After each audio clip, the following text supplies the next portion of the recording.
नमस्कार दोस्तों। हिंदी पाठों की जो श्रृंखला है क्लास 8 दूरबा नामक पाठ्य पुस्तक से आज 14वां पाठ है बच्चों के प्रिय केशव शंकर पिल्लई। बच्चों के जो प्रिय हैं या प्रिय कहलाए उनका नाम था केशव शंकर पिल्लई, जिसमें कि उनके बारे में बताया गया है कि किस प्रकार से वो बच्चों के प्रिय कहलाए।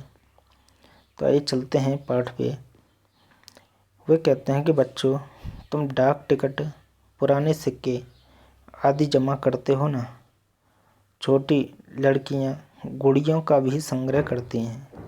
संग्रह करना मीन्स होता है इकट्ठा करना, लेकिन ढेर सारी गुड़ियों का संग्रह करना उनके लिए मुश्किल है, क्योंकि एक तो गुड़िया महंगी होती है और दूसरे उन्हें सुरक्षित रखने के लिए जगह भी ज़्यादा चाहिए। तो लेकिन क्या तुमने कभी किसी बड़ी उम्र के पुरुष को गुड़ियों का संग्रह करते देखा है? यहाँ मैं तुम्हें उस व्यक्ति के बारे में बताने जा रही हूँ जिसने 2, 4, 5, 10 या 5,000 से भी अधिक गुड़ियों का संग्रह किया है, गुड़ियों को इकट्ठा किया है। सारी दुनिया में घूम घूम कर विभिन्न देशों से भांति भांति की अर्थात तरह तरह की रंग बिरंगी खूबसूरत गुड़ियों का संग्रह उसने किया है। जानते हो, ये इतनी सारी गुड़ियाँ उसने अपने लिए नहीं इकट्ठी की, देश विदेशों की भिन्न भिन्न वेशभूषा में सजी अपने अपने देश के तौर तरीकों वाली खूबसूरत गुड़ियाँ उसने भारतीय बच्चों के लिए ही जमा की हैं, इकट्ठी की हैं। इन गुड़ियों को उसने दिल्ली की एक विशाल संग्रहालय में इस तरह सजा रखा है कि बच्चे उन्हें देख सकें। उन्हें बच्चों से प्रेम था, इतना कि वह उनकी खुशी के लिए और भी बहुत सारे काम करते थे और सुबह से शाम तक इन्हीं कामों में लगे रहते थे। इस व्यक्ति का नाम था केशव शंकर पिल्लई। केशव शंकर पिल्लई, वही शंकर पिल्लई जो लंबे समय तक संकर्ष वीकली के लिए कार्टून बनाते रहे। अर्थात संकर्ष वीकली कोई एक संस्था थी जहाँ पर वो कार्टून बनाया करते थे। वे बच्चों के लिए प्यारी प्यारी पुस्तकें और पत्रिकाएं निकालते थे, उनके लिए चित्रकला प्रतियोगिताएं आयोजित करते थे। सिर्फ भारत के ही नहीं बल्कि सारी दुनिया के बच्चे उन्हें जानते हैं। बच्चे ही उनकी कमजोरी थे और बच्चे ही उनकी ताकत हुआ करते थे। किसके? केशव शंकर पिल्लई के। वहीं केशव शंकर पिल्लई का जन्म 1902 ईस्वी में त्रिवेंद्रम में हुआ। त्रिवेंद्रम विश्वविद्यालय से बीए करने के बाद, BA means bachelor of education, bachelor of art करने के बाद उन्होंने मुंबई में सिंधिया शिपिंग कंपनी के संस्थापक के निजी सचिव के रूप में नौकरी की। साथ ही साथ कानून का अध्ययन और चित्रकला का अभ्यास भी चलता रहा। कार्टून बनाना उनकी हॉबी था, रुचि था। बॉम्बे क्रॉनिकल में उनके कुछ कार्टून छपे थे तो उन्हें हिंदुस्तान टाइम्स में कार्टूनिस्ट की नौकरी मिल गई थी। किसको? केशव शंकर पिल्लई को। 1932 से 1946 तक उन्होंने वहाँ काम किया। वे भारत के पहले कार्टूनिस्ट थे जिन्हें किसी पत्र ने पूरे समय के लिए नौकरी दी थी।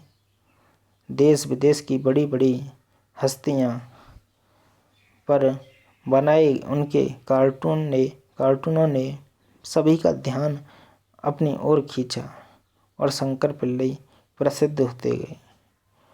प्रतिभा छुपी नहीं रह सकती, उसे प्रकट होना ही था। अर्थात किसी की जो प्रतिभा होती है, चाहे वह किसी भी काम में हो, वह छुपी नहीं रह सकती, उसको एक ना एक दिन प्रकट होना ही होता है। वैसे ही जैसे केशव शंकर पिल्लई की जो प्रतिभा थी कार्टून बनाने में, तो बड़ी बड़ी हस्तियों ने उनका ध्यान उनके कार्टूनों की ओर गया था। वहीं 1946 में वे इंडियन न्यूज क्रॉनिकल में चले गए थे, जो अब इंडियन एक्सप्रेस है। फिर शीघ्र ही उन्होंने अपनी पत्रिका संघर्ष वीकली निकालनी शुरू की। उन्होंने अपनी स्वयं की एक पत्रिका निकाली जिसका नाम था संघर्ष वीकली, और यह अपने ढंग की पहली और अनूठी कार्टून पत्रिका थी। संघर्ष वीकली के साहब और मैम साहब शीर्षक नियमित कार्टूनों में बड़े लोगों को की खोखली दुनिया पर हास्य व्यंग बहुत पसंद किया करते थे। अर्थात किसी के ऊपर हंसी के रूप में व्यंग करना, तो यह बहुत पसंद किया करते थे। लगभग 25 साल पहले इन बड़े लोगों को इनके हाल पर छोड़ शंकर बच्चों की ओर झुक गए। उन्हें लगा कि ये सुंदर प्यारे प्यारे और भोले भाले बच्चे कितने उपेक्षित हैं। क्यों ना इनके लिए, इनकी खुशी के लिए ही काम किया जाए। कलाकार तो भावुक होते ही हैं। अंग्रेजों के प्रति उनके मन में जो प्रेम उमड़ा, तो वे उन्हीं के ख्यालों में डूबते चले गए। उन्होंने पहली बार संघर्ष वीकली द्वारा 1948 में बाल चित्रकला प्रतियोगिता का विचार लोगों के सामने रखा था। विचार नया था, बच्चों के हित का, इसलिए लोगों ने बहुत पसंद किया। उस समय देश के प्रधानमंत्री और बच्चों के प्यारे चाचा नेहरू को भी यह विचार अच्छा लगा, और 1949 ईस्वी में पहली अंतर्राष्ट्रीय बाल चित्रकला प्रतियोगिता हुई। कब? 1949 में। वहीं 1950 ईस्वी में संघर्ष वीकली के बाल विशेषांक में श्री नेहरू ने लिखा था, क्या लिखा श्री नेहरू जी ने, कि अनेक देशों के बच्चों की यह फौज अलग अलग भाषा वेशभूषा में होकर भी एक जैसी ही है।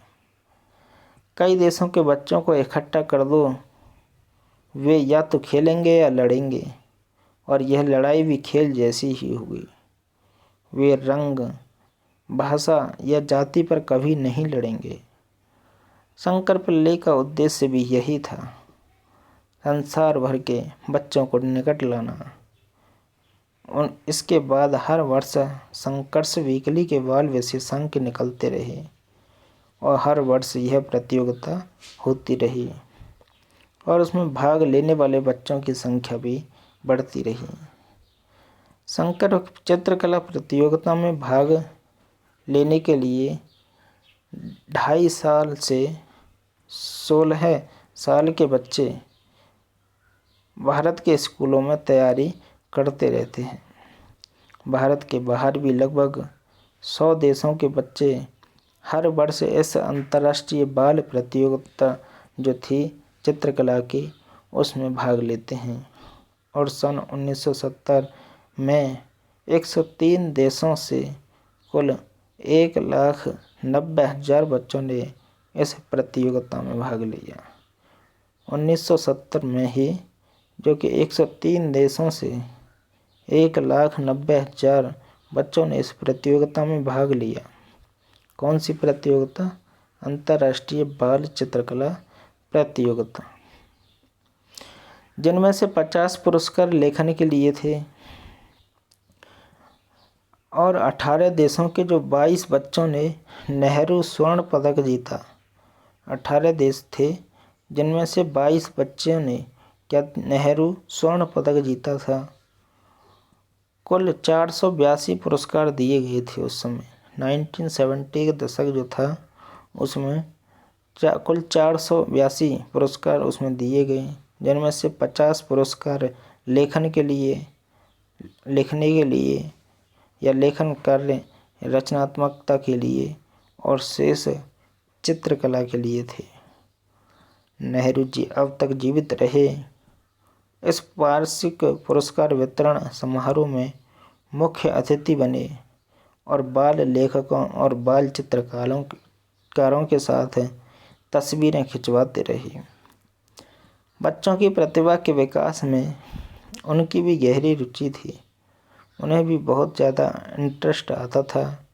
इसलिए शंकर पिल्लई के इस कार्य को उन्होंने प्रोत्साहन और सरकारी सहायता दिलवाई।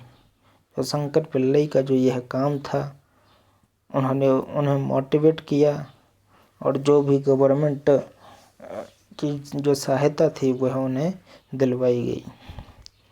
आज नई दिल्ली में चिल्ड्रन बुक ट्रस्ट बाल पुस्तकालय गुड़िया घर एक नया हॉबी सेंटर है।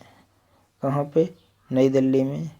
शंकर ने जिस तरह सभी देशों की सुंदर कलापूर्ण गुड़ियों की खोज की, उसी तरह बच्चों के लिए विश्व भर की चुनी हुई हजारों पुस्तकों का भी एक संग्रह किया। उनका स्थापित किया हुआ चिल्ड्रन बुक ट्रस्ट हर वर्ष बहुत सारी पुस्तकों का क्या किया? प्रकाशन भी करता है। अनेक सारी पुस्तकों का प्रकाशन वह करता है। इन पुस्तकों में भारत की लोक कथाएँ होती हैं, पौराणिक कथाएँ होती हैं, प्राचीन काल की पंचतंत्र और हितोपदेश की कहानियाँ होती हैं, जो कि विभिन्न प्रकार के अच्छी अच्छी किताबें हैं, उनकी कहानियाँ मिलती हैं और ज्ञान विज्ञान की कहानियाँ भी इनमें पाई जाती हैं, जिनकी छपाई का स्तर बहुत ऊंचा है। भारत की संस्कृति इन कहानियों को देश की सभी भाषाओं में प्रस्तुत करने की योजना है। देश में छपाई का स्तर ऊंचा हो, इसके लिए वे प्रशिक्षण कोर्स भी चलाते थे। 1954 ईस्वी में शंकर को हंगरी की एक गुड़िया उपहार में मिली। वह गुड़िया इतनी सुंदर थी कि शंकर बहुत प्रभावित हुए और उन्होंने विभिन्न देशों से ढेर सारी गुड़िया ला लाकर भारतीय बच्चों के लिए जमा करनी शुरू कर दी थी।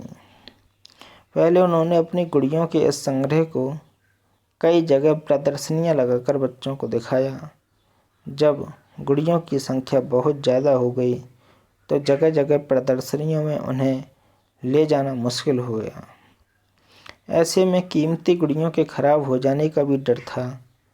तब शंकर के मन में एक गुड़िया संग्रहालय बनाने का विचार आया।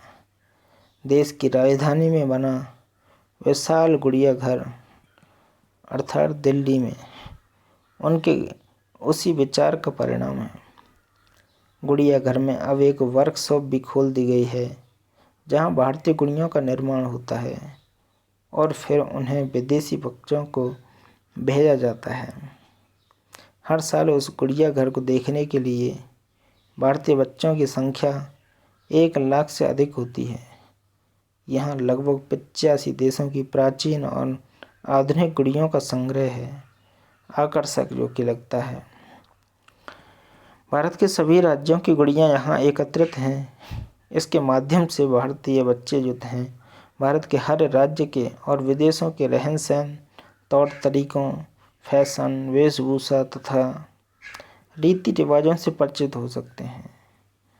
गुड़िया घर के कुछ प्रमुख आकर्षण हैं: हंगरी की ऊन कातती वृद्धाएं, टर्की की संगीतज्ञ टोली, स्पेन की प्रसिद्ध लड़ाई जो कि सांड से लड़ी जाती है वह, जापान का चाय उत्सव और काबुकी नर्तकियाँ, इंग्लैंड का राज परिवार और शेक्सपियर जैसे कवि, अफ्रीका के आदिवासी भारत की सांस्कृतिक झांकियाँ और देश विदेश के बच्चों का कक्ष, चंद्र तल पर मानव आदि, ये सभी गुड़िया घर के प्रमुख आकर्षण बने हुए हैं।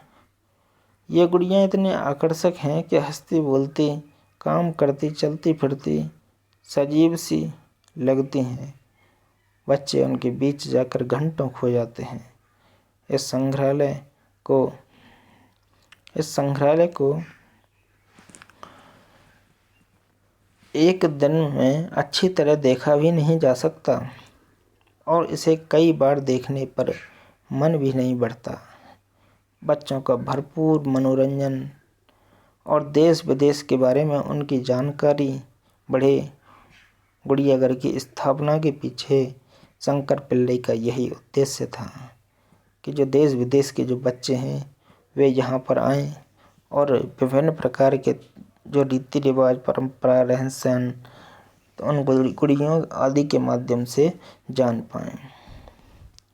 बच्चों के विकास के लिए शंकर की अगली योजनाएं थीं आर्ट क्लब, हॉबी सेंटर चलाना, भारत के बच्चे नामक पुस्तकों की एक लंबी सीरीज निकालना और हर वर्ष छुट्टियों में 3-4 कैंप लगाकर सारे भारत के बच्चों को एक जगह मिलने का अवसर देना।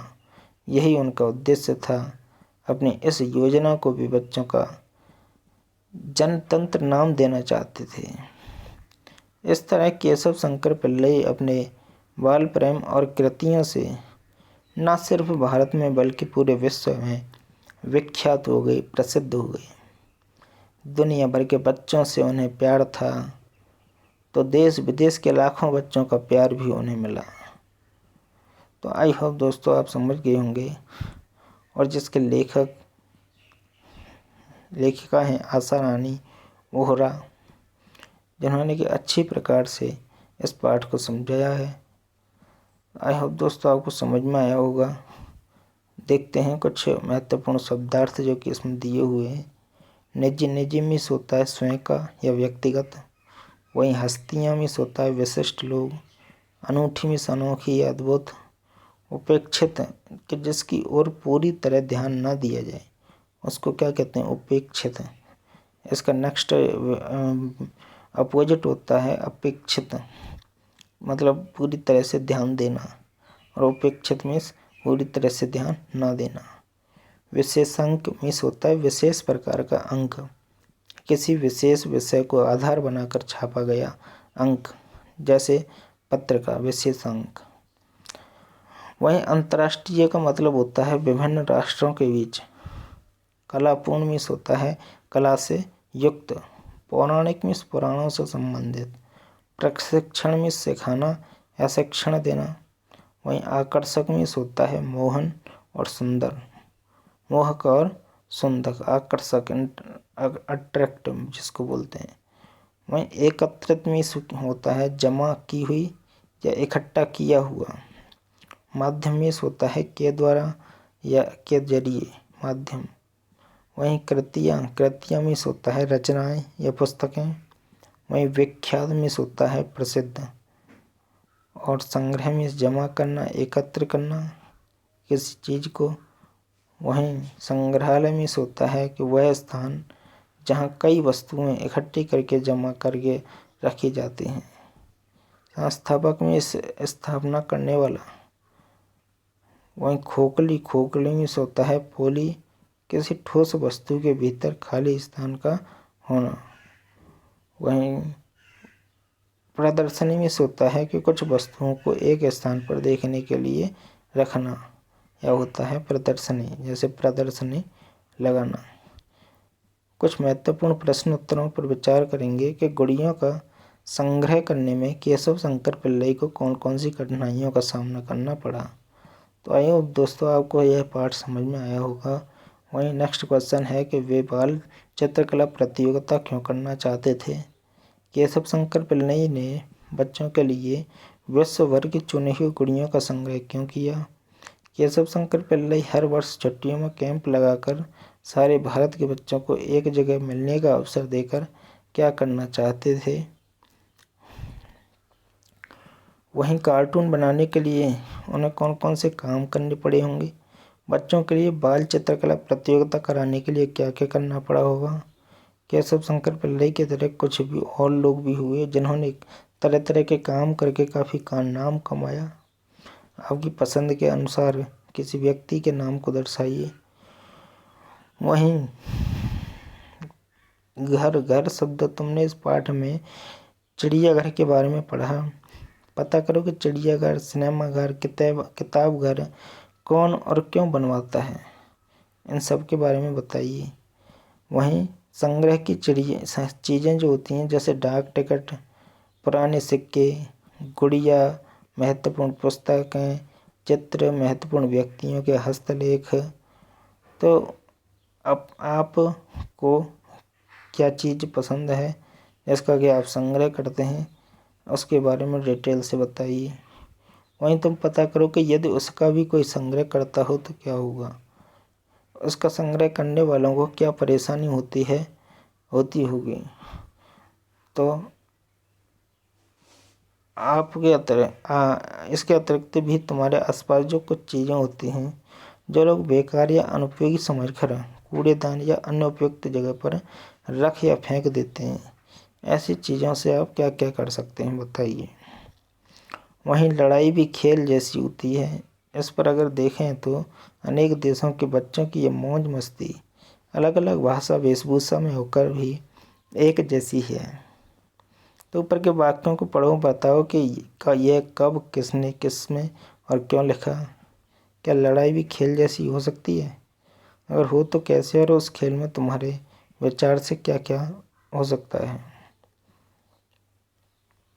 तो आई होप दोस्तों आपकी समझ में यह पाठ आया होगा।